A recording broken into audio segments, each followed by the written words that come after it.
오늘은 복음의 핵심은 하나님의 나라다. 복음의 핵심은 하나님의 나라다라는 제목으로 증거하도록 하겠습니다. 사랑하는 여러분, 혹시 어렸을 때 가난한 나의 부모님이 진짜 내 부모님이 아니고 내 진짜 부모님은 진짜 부자고 엄청 잘 사는 부모님인데 어떤 피치 못할 사건이나 사고로 내가 나를 잃어버려 가지고 지금 내 부모님이 가난한 내 부모님이 나를 이렇게 데려다가 키우고 있다.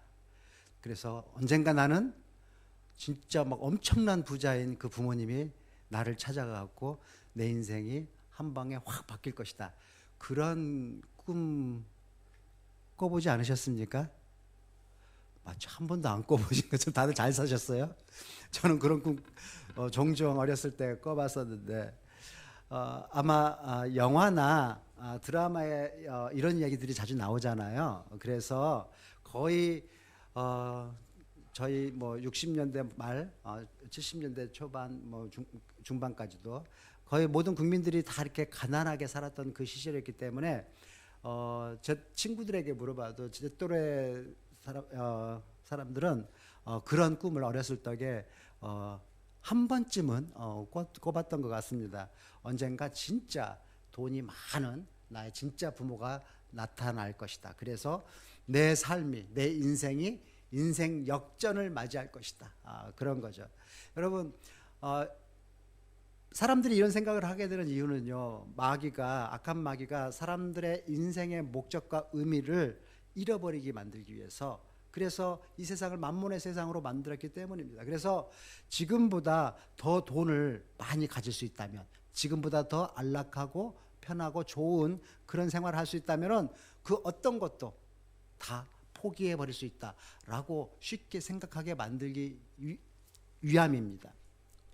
제가 예전에 미국에 있었을 때 2000년도에 있었는데요, 미국 팍스 TV에서 아주 인기 있는 프로그램 중 아주 사람들의 관심이 높았던 프로그램이 하나 있었는데, 이게 리얼리티 쇼입니다. 진짜 있는 그대로를 생중계로 하는 그런 쇼 프로그램이었어요.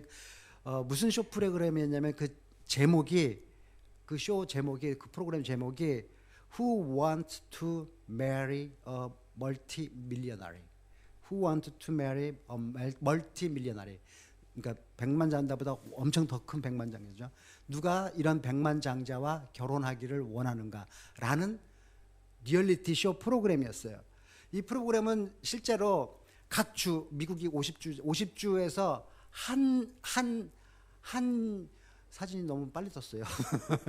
한 여성을 뽑아서 대표로, 각 주의 대표를 뽑아가지고 그 대표를 방송국 스튜디오에 모아놓고 이제 여러 가지 단계를 거쳐서 탈락시키고 그래가지고 결국 마지막 살아남은 승자 한 명이 이 수백만 달러의 그 백만장자인 남자하고 결혼하는 거예요. 그런데 문제는 이 마지막 결선에 뽑혀 올라온 이 50명 여성들이 자신이 우승하면은 결혼하게 될 그 백만장자에 대해서는 전혀 알지 못한다라는 거예요.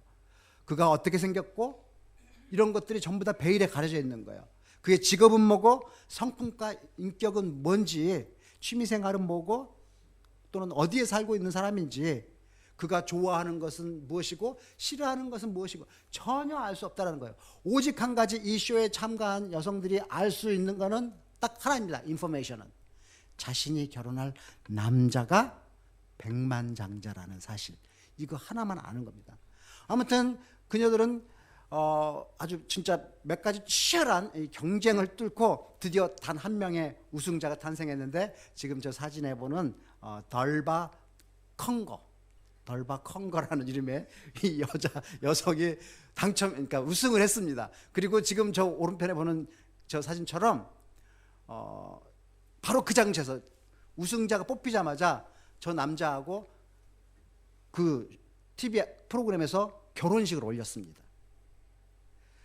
여러분, 이 여성은 정말 그 당시에 자료에 보면요, 2200만 명, 미국 2200만 명의 시청자가 생방송으로 지켜보는 가운데 이 백만장자와 저렇게 결혼식을 한 겁니다.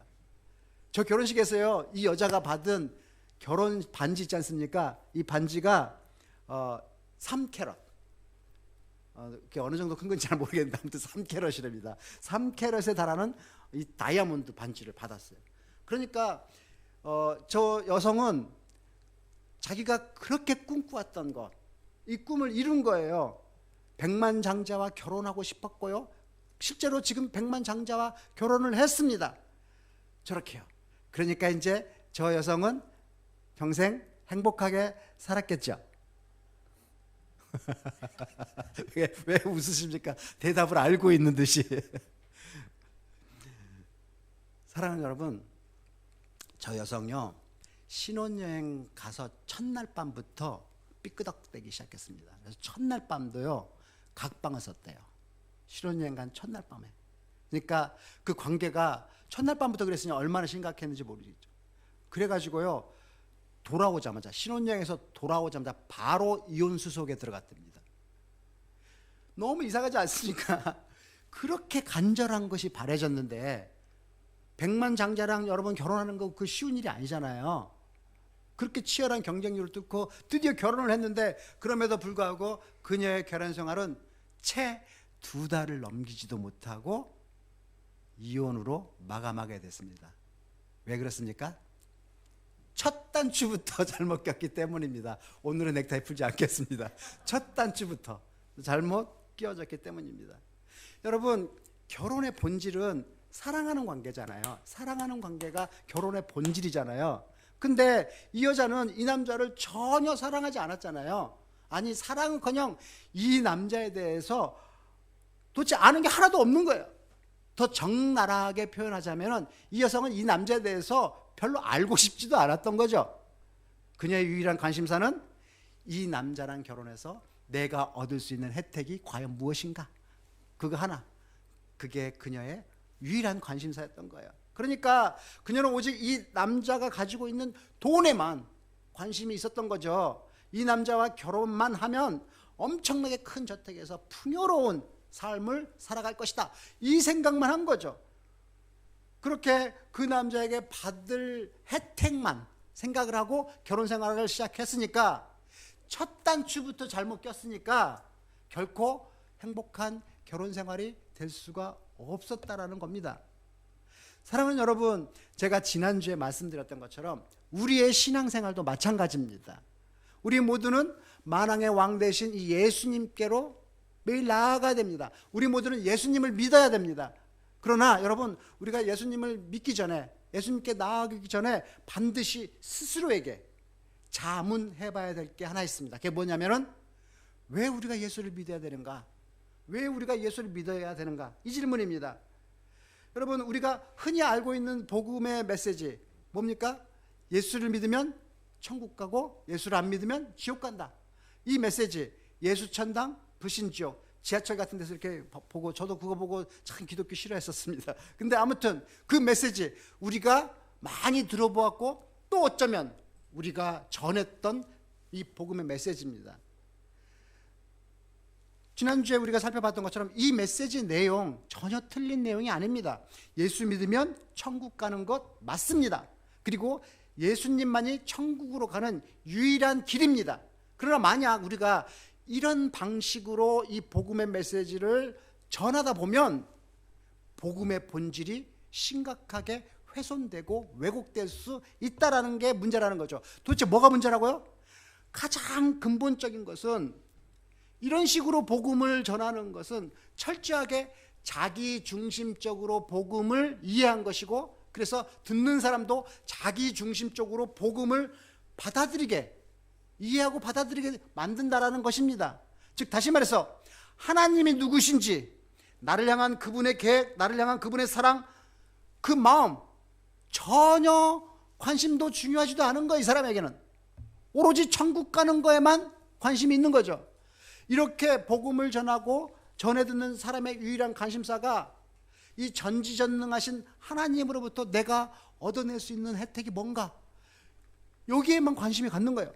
마치 백만장자인 남자가 누구인지 아무 상관없이 이 남자하고 결혼만 하면은 풍요로운 삶, 큰 집, 엄청나게 세련된 차, 이런 거에만 관심을 갖게 되는 겁니다. 그래서 하나님이 나를 위해서 무엇을 해줄 수 있는 것일까? 도대체 나를 위해 뭐를 내가 하나님께 받을 수 있는가? 이게 신앙의 시작점이 되는 겁니다.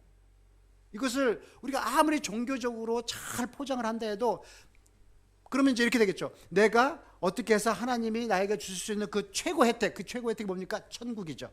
이 천국에 갈 수 있을 것인가 라는 관점으로 복음을 바라보면서 신앙을 시작하게 되는 겁니다. 그래서 결론은 뭡니까? 예수를 믿어야 천국에 갈 수 있게 되니까, 그러니까 예수를 믿는다는 겁니다.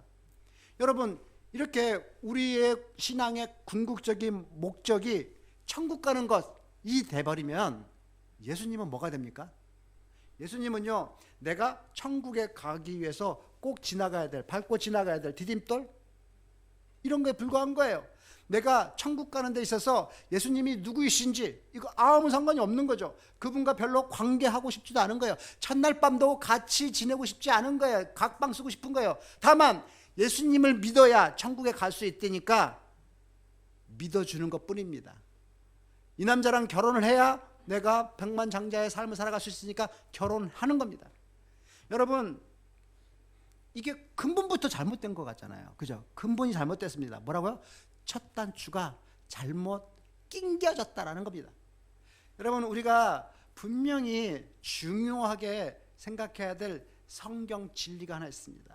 그건 바로 여러분, 이 천국행 티켓, 이 천국행 티켓이 결코 예수님을 믿는 목적이 될 수 없다라는 겁니다. 우리가 천국 가기 위해서 예수님을 믿는 것이 아니라 예수님을 믿고 보니까 천국에 가게 된 거죠. 이것이 성경이 일관적으로 선포하고 있는 참된 진리의 말씀입니다. 지난주에 예화로 우리가 들었던 것처럼 왕궁에서 살기 위해서 왕과 결혼하는 것이 아니라 왕과 결혼하고 보니까 왕궁에서 살게 되는 거죠. 내가 왕을 사랑해서 왕이 나에게 베푼 그 은혜, 그 마음, 그게 너무너무 고마워서 나도 왕을 사랑해서 왕과 결혼을 하다 보니까, 하고 나니까 왕과 결혼하고 사는 거 보니까 내가 왕궁에서 살고 있는 거죠. 왕궁에서 삶이 저절로 따라오는 거죠. 사랑하는 여러분, 우리의 삶 속에서 천국은 바로 그런 곳입니다. 천국이 목적이 돼서 예수님을 믿는 것이 아니라 나를 향한 하나님의 은혜가, 나를 향해 퍼부어지는 그 하나님의 사랑이 너무너무 감사하고 너무너무 고마워서 하나님의 그 사랑이신 그 예수님을 나의 주인으로 삼고 내 삶의, 내 인생의 주인으로 삼고 하나님의 은혜 가운데 가다 보면 그 하나님께서 천국의 삶을 당연히 우리에게 주신다는 겁니다. 선물로. 그러니까 하나님이 우리를 구원하신 목적은 우리를 천국에서 살게 하기 위함이 아니라는 겁니다. 그럼 뭡니까? 왜 우리를 구원하셨습니까? 하나님과의 관계를 회복하시기 위해서 우리를 구원하신 것입니다. 우리를 이 자리에 부른 거예요. 하나님과의 관계를 회복하시기 위해서. 그게 하나님과의 관계의 회복이 복음의 궁극적인 목적이라는 말입니다. 그렇다면 여러분, 우리가 누군가를 전도할 때 천국에 대해서 말하지 말아야 됩니까? 아닙니다. 구원의 목적이 천국이 아니고 하나님과의 사랑, 그 관계 회복이라고 해서 우리가 복음을 전할 때 천국을 언급조차 하지 말라는 그런 말은 아닙니다.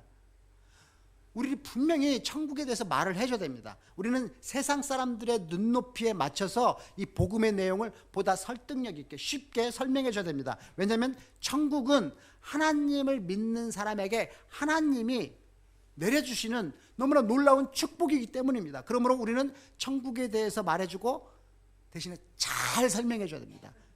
천국의 그 궁극적인 목적인 것처럼 그렇게 소개해가지고 복음의 본질을 훼손시켜서는 안 된다는 겁니다. 정말 복음의 핵심인 이 하나님과의 사랑, 이 관계를 설명함에 있어서 하나님과의 관계가 회복되고 예수님을 나의 삶의 주인으로 맞아들이면 천국은 당연히 부수적으로 따라오는 하나님의 축복이다, 이렇게 설명을 해야 된다는 겁니다.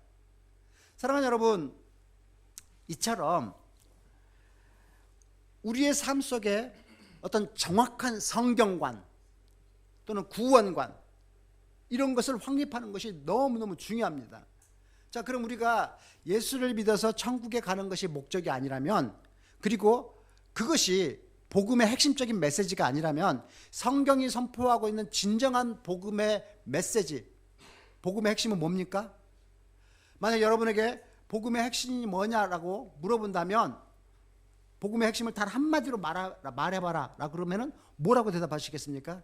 답은 오늘 이 본문 제목으로 잡은 복음의 핵심은 하나님의 나라입니다. 하나님의 나라가 복음의 본질이자 핵심인 것입니다. 그렇다면 여러분, 이 하나님의 나라는 뭡니까?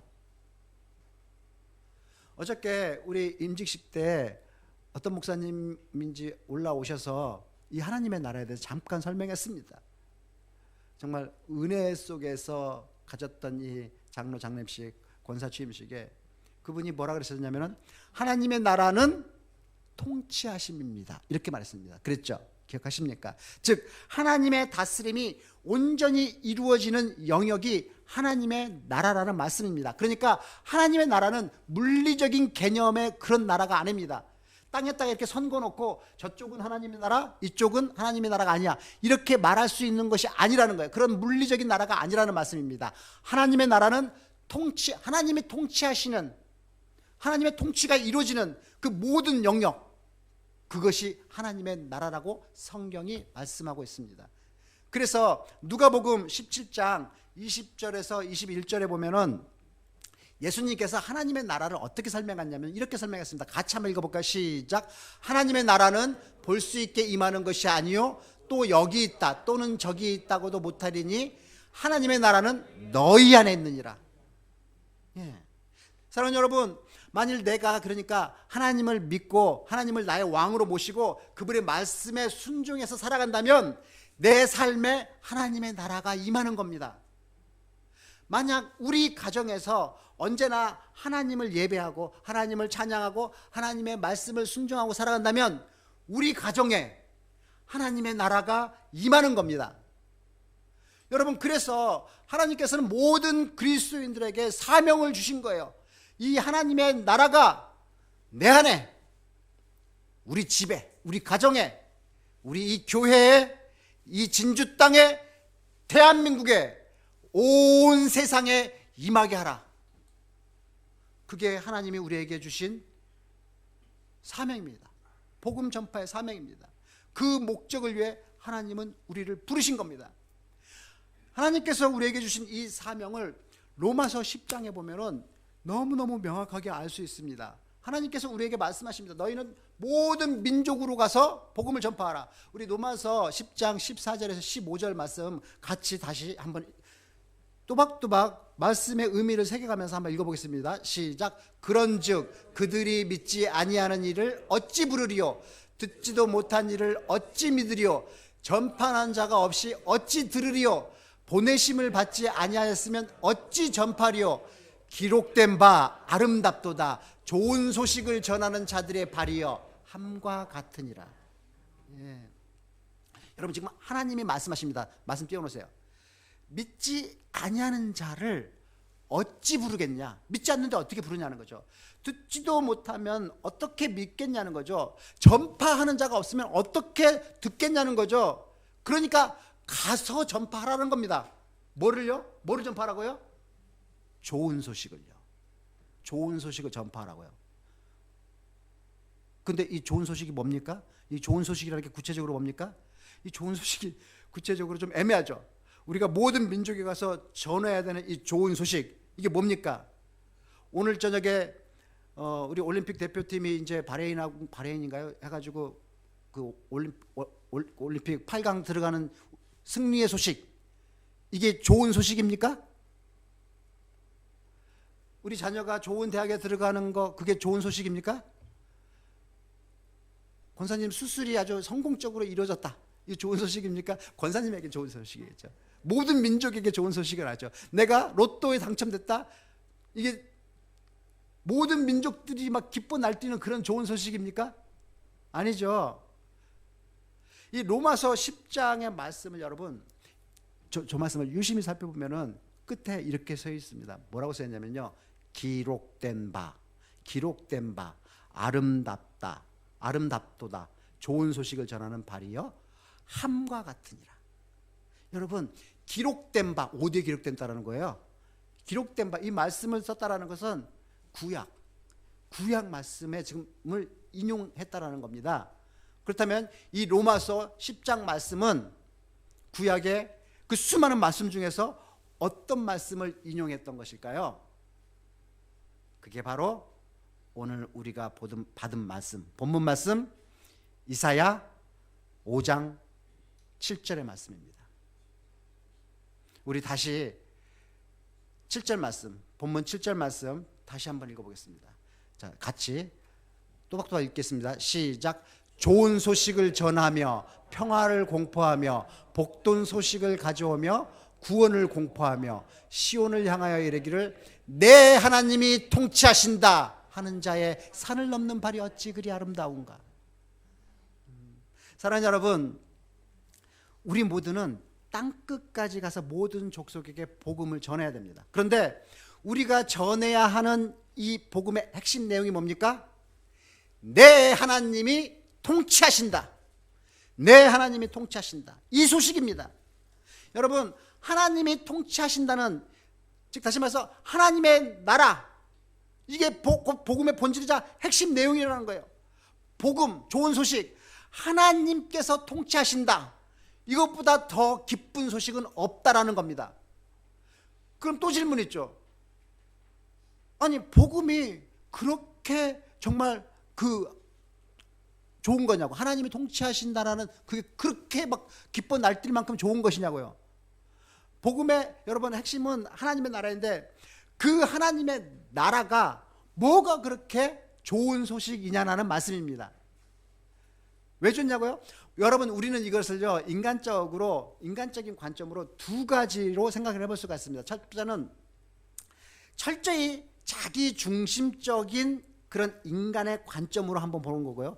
또 하나는 철저히 성경적인 관점에서 한번 보는 겁니다. 먼저 우리가 자기 중심적인 관점에서 이 복음이 기쁜 소식인 이유 뭡니까? 예수 믿으면 죽어서 천당 가니까, 천국에 가니까, 내가 죽어서 천국에 갈 수 있으니까 이게 기쁜 소식인 거예요. 죽어서 천국 간다는데 얼마나 기쁩니까? 그러나 여러분, 이 내용은 앞에서 지금 계속 살펴본 것처럼 이거는 틀린 내용은 아니지만 복음의 핵심 가치, 핵심 내용은 아니라는 거죠. 그래서 우리의 삶 속에서 우리가 성경적인 관점을 회복하는 거, 이게 너무너무 중요합니다. 그렇다면 성경적인 관점에서는 왜 이 소식이 기쁜 소식입니까? 그 이유는요, 하나님이 나의 삶을 다스려 주니까, 하나님이 나의 삶을 다스려 주니까 이게 기쁜 거예요. 하나님의 통치하심이 이루어지기 때문에 이 복음이 복된 소식이고 기쁜 소식이라는 말입니다. 그렇다면 우리는 또 물어볼 거예요. 아니 하나님의 통치하심이 뭐가 그렇게 더 기쁩니까? 여러분 한번 생각해 보세요. 하나님을 나의 왕으로 모신다. 그럼 나는 뭐가 됩니까? 신하. 그분의 신하가 되는 거예요. 예수님을 나의 인생의 주인, 로드, 주인으로 모셨어요. 그럼 나는 예수님의 뭐가 됩니까? 주인, 종. 성경적으로 얘기하면 노예입니다. 주인과 노예 관계예요. 여러분, 종이 되고 노예가 되는 게 뭐 그렇게 기쁜 소식이냐는 거죠. 우리가 예전에는 정말 내 마음대로, 내 욕심대로 살지 않았습니까? 그러나 이제는 나의 삶의 예수님을 주인으로 모시고, 그렇기 때문에 이제는 나의 생각을 접고 그분의 말씀대로 살아야 됩니다. 나의 모든 계획과 나의 자아, 자존심, 욕망, 욕심 이런 거 전부 다 십자가에 못 박아 버려야 됩니다. 이게 정말 기쁜 소식이냐고요. 기뻐요? 예전에는 그냥 내 마음대로 하고 싶은 대로 하고 살았는데 하나님이 내 삶의 주인이 되어 하나님의 통치하심이 이제 이루어져요. 이게 정말 기쁘냐는 거죠. 언뜻 생각하면은 하나도 기쁘지 않습니다. 오히려 기쁜 소식이라기보다는 슬픈 소식이라고 해도 과언이 아닙니다. 뭐가 그렇게 기쁩니까? 그죠? 언뜻 생각해 보면 나의 자유를 박탈당하는 것 같은데, 하나님은 하나님의 뜻이 이루어졌기 때문에 하나님은 기쁘실지 모르겠지만 나는 자유를 구속당하고 슬플 것 같지 않습니까? 왠지 막 속박받을 것 같지 않냐는 거죠. 근데 여러분, 그럼에도 불구하고 이 복음이 왜 복된 소식, 기쁜 소식, 좋은 소식이라고 하냐면요, 그 이유는 하나님께서 통치하실 때 비로소 우리의 삶에 진짜 참된 생명, 참된 행복, 참된 의미가 있기 때문입니다. 사랑하는 여러분, 다시 한번 잘 생각을 해보십시오. 우리가 지금 고단한 인생길을 걸어가고 있습니다. 우리가 이 고단한 인생길을 살아가면서 마주하는 모든 고통, 불행, 아픔, 슬픔, 문제들, 이 발단이 뭡니까? 이 발단이 어디서부터 시작됐습니까? 어디서부터 그 모든 아픔과 슬픔이 시작된 것입니까? 여러분, 우리 삶의 모든 문제의 발단은요, 우리가 하나님의 통치하심을 거부하면서부터 시작된 것입니다. 여러분, 우리 인간은요, 처음부터 절대적으로 하나님만 의존하며 사는 존재로 지으심을 받았어요.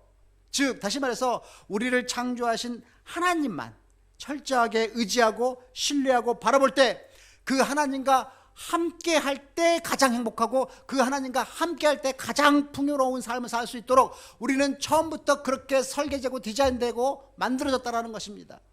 우리를 만드신 그 하나님께서는 전지전능하시고 그분은 우리를 너무너무나 사랑하시기 때문에 우리의 모든 필요를 알아서 척척척 공급해 주십니다. 그러므로 하나님과 함께하는 삶이 가장 풍요롭고 가장 행복한 삶이라고 할 수 있는 거예요.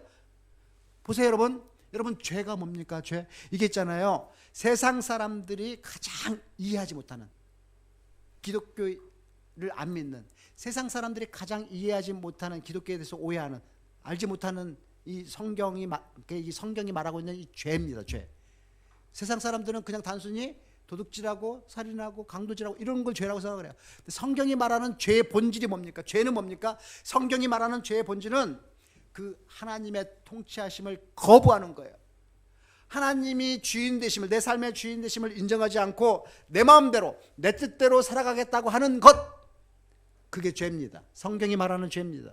그게 죄의 뿌리입니다. 죄의 본질이에요. 나는 하나님을 나의 삶의 주인으로 인정하지 않겠습니다. 내 인생 내 것, 내 마음대로 살아가겠습니다. 그래서 하나님하고 분리되어 떨어져 나와서 내 마음대로 살겠다고 독립선언하는 것, 그게 죄입니다. 근데 여러분, 그렇게 하나님과 분리돼서 단절된 삶을 살아가는 인간에게 나타나는 것은요, 끊임없이 반복적으로 결핍의 문제가 생기게 되어 있다는 겁니다.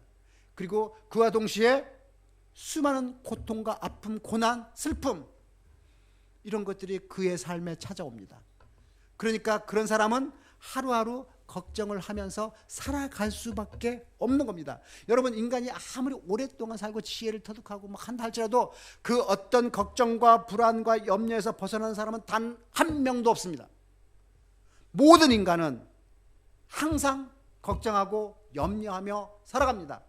그러다 어느 날 문득 자기 인생을 돌아다 보니까 자기 인생이 허무하다고 생각되는 그런 날을 마주하게 됩니다. 여러분은 혹시 그런 생각 든 적이 없습니까?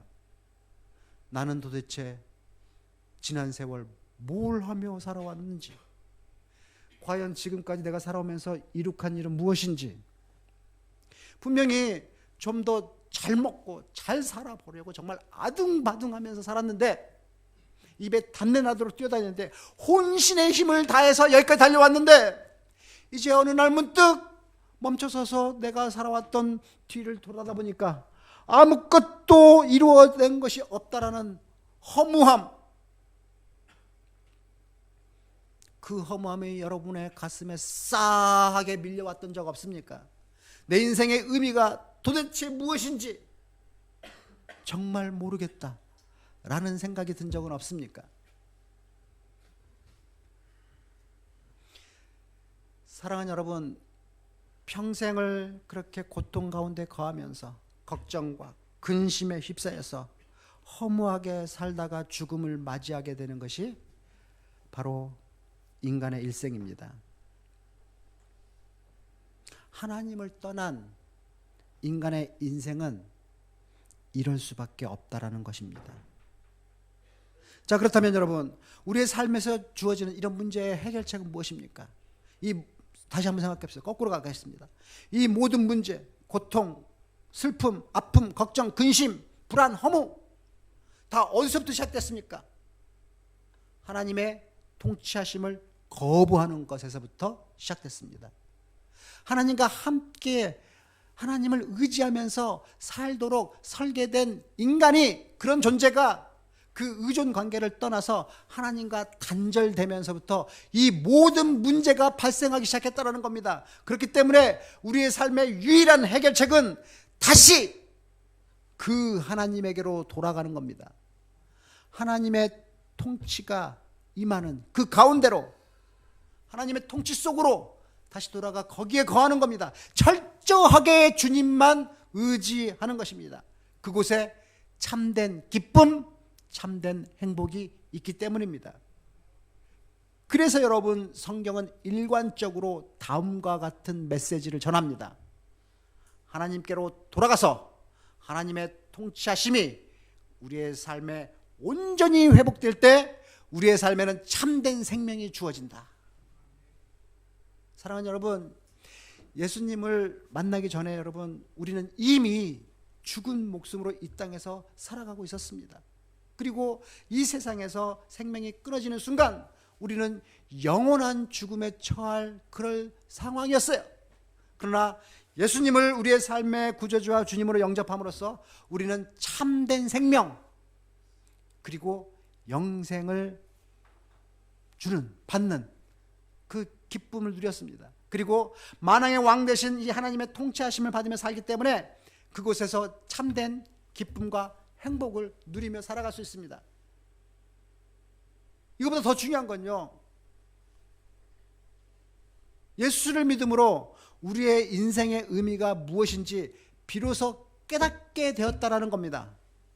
예수 믿기 전에는 우리는 왜 살아야 되는지조차 몰랐던 존재들이었습니다. 인간은 어디서 와서 어디로 가는가, 이 간단한 질문에도 답을 할 수 없는 게 인간의 한계 아닙니까? 내가 도대체 왜 살아야 되는지도 모르면서 살았던, 정말 저 세상에서 살아갔을 때 우리의 삶의 유일한 목적이 무엇이었습니까? 이거 아니었습니까? 최대한 열심히 공부해가지고 최고로 좋은 대학교 가가지고 내가 할 수 있는 최고의 좋은 직장, 내가 할 수 있는 최고의 좋은 직업을 가져서 내가 할 수 있는 최대한 돈을 많이 벌어서 최대한 안락한 삶을 살아보겠다. 그게 우리 인생들의 목적 아니었습니까? 그렇게 무의미하고 무가치한 삶을 살아가다가 이제 예수님을 통해서 내가 왜 살아야 되는지, 내가 지금 이 시간에 왜 숨을 쉬어야 되는지, 우리 인생의 목적을 올바르게 정립하게 되었습니다. 이제는 그저 이 세상의 부귀영화를 축적하기 위해서 그렇게 살아가지 않는 사람이 된 것입니다. 그런 쓰레기 같은 목적의식 다 내다버리고 이제는 내가 왜 살아야 되는지, 왜 정말 살아야 되는지를 알게 된 거죠. 그래서 만왕의 왕 되신 하나님, 나의 삶의 주인 되시는 그분이 나에게 맡겨주신 그 고귀한 사명을 성취하기 위해서, 이룩하기 위해서 우리는 살아가는 겁니다. 그리고 하나님의 사명을 완수하기 위해서 살아가는 그 하루하루가 정말로 행복할 뿐만 아니라 가장 의미 있는 인생들의 모합체가 된다라는 것, 그거 깨달은 거죠. 여러분, 이렇게 우리가요 온전히 하나님께로 돌아갈 때, 온전히 하나님의 통치하심에 거할 때 우리는 참된 생명, 참된 기쁨, 참된 만족, 참된 의미, 이런 것들을 누리며 살아가게 된다라는 것입니다. 우리 너무나 잘 알고 있는 거죠.